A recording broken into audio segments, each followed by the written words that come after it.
Assalamualaikum. Hai, halo anak hebat Indonesia. Jumpa lagi dengan Kak Iola.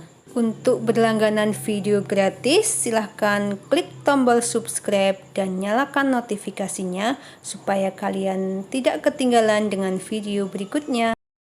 Pada kesempatan kali ini, kita akan belajar tema 8, lingkungan sahabat kita. Salah satu unsur penting dalam lingkungan adalah air. Air sangat diperlukan bagi kehidupan di bumi. Apa saja manfaat air? Fungsi air sangat bermanfaat untuk kelangsungan makhluk hidup di bumi. Fungsi air bagi tumbuhan: 1. Sebagai tempat hidup bagi sebagian tumbuhan yang hidup di air. Contohnya tumbuhan teratai, enceng gondok, dan lain sebagainya. 2. Sebagai pelarut zat hara. Yang ketiga, alat transportasi zat hara. Dan keempat, diperlukan tumbuhan sebagai bahan fotosintesis. Fungsi air bagi hewan: yang pertama, untuk minum. 2. Membersihkan diri. Yang ketiga, sebagai tempat hidup hewan air. Fungsi air bagi manusia: yang pertama, untuk minum. Kedua, memasak. 3. Membersihkan tubuh. 4. Mencuci bahan makanan dan pakaian. 5. Bahan utama kegiatan industri. Yang keenam, sarana transportasi. Dan masih banyak lagi fungsi air bagi kehidupan manusia. Air memang sangat bermanfaat bagi makhluk hidup di bumi. Tetapi air juga bisa menjadi sumber bencana bagi makhluk hidup.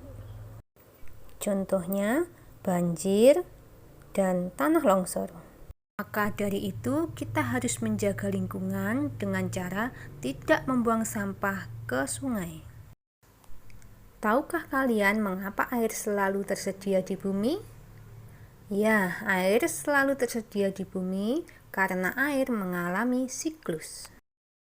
Siklus air merupakan sirkulasi atau perputaran air secara terus-menerus dari bumi ke atmosfer, lalu kembali ke bumi lagi. Nah, coba sekarang kita perhatikan skema proses siklus air sebagai berikut.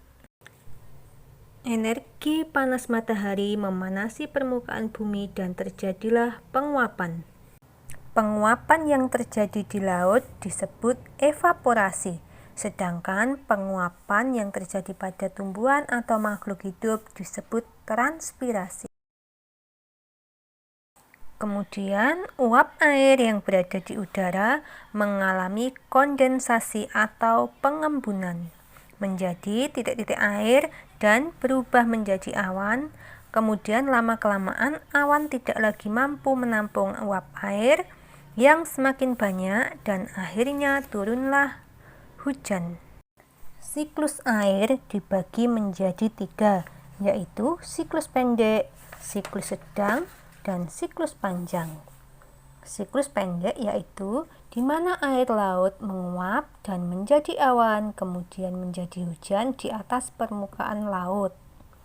Sedangkan siklus sedang yaitu awan akan terbawa angin dan menjadi hujan di darat, lalu masuk ke tanah yang disebut infiltrasi dan kemudian mengalir ke laut kembali.